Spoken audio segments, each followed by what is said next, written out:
This channel does not promote any violent, harmful, or illegal activities. All content provided by this channel is meant for an educational purpose only.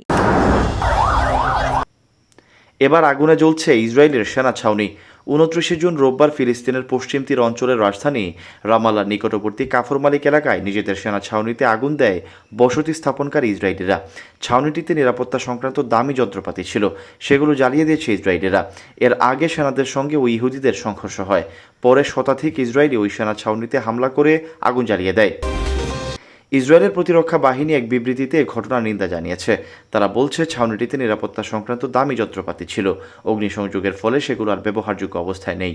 এই হামলা পশ্চিম তীরে বসবাসরত Israeli বসতকারীদের নিরাপত্তাকে হুমকির মুখে ফেলেছে। এই ঘটনায় জড়িতদের বিরুদ্ধে ব্যবস্থা নেওয়ার কথাও জানিয়েছে আইডিএফ। ইসরায়েলি সেনারা প্রতিদিন নিরীহ ফিলিস্তিনিদের হত্যা করে চলেছে। তারা গাজাকে বিশ্বের বৃহত্তম কবরস্থানে পরিণত করেছে। সেখানে খাবারের অভাবে শিশুদের কাঁদতে কাঁদতে মৃত্যু হচ্ছে।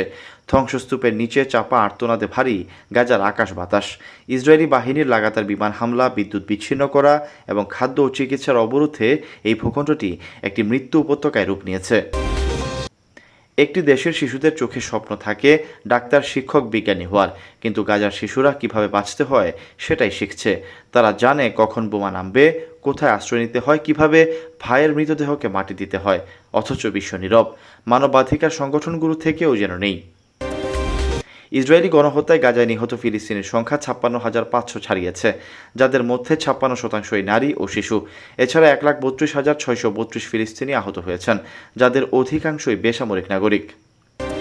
দখলদারদের বিরুদ্ধে হাতে যা আছে তাই নিয়ে লড়ে যাচ্ছে ফিলিস্তিনির স্বাধীনতাকামী জনগণ।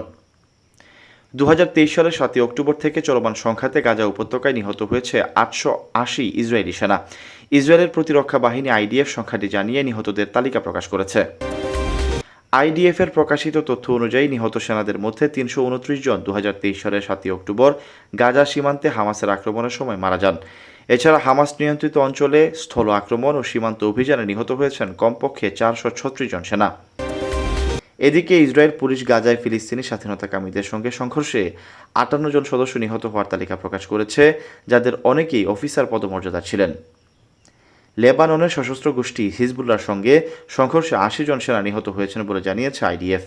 একই সঙ্গে পশ্চিম তীর এবং ইসরায়েলি সংঘর্ষে 17 জন ইসরায়েলি সেনা নিহত হয়েছেন। ইরাক থেকে ড্রোন হামলায় 2 জন এবং ইরান থেকে ব্যালিস্টিক ক্ষেপণাস্ত্র হামলায় 1 জন সেনা নিহতের তথ্যও নিশ্চিত করেছে ইসরায়েলের সামরিক বাহিনী। কেউ বলতে পারছে না গাজায় ইসরায়েলের ধ্বংসযজ্ঞ কখন শেষ হবে, কখন ঘুম ভাঙবে বিশ্বের। গাজায় বেঁচে থাকা শিশুরা মায়ের বুকে একটু নিশ্চিন্তে ঘুমাতে পারবে। গাজা এখন শুধু একটি অঞ্চল নয়, এটি একটি বিশ্ব ব্যর্থতার প্রতীক।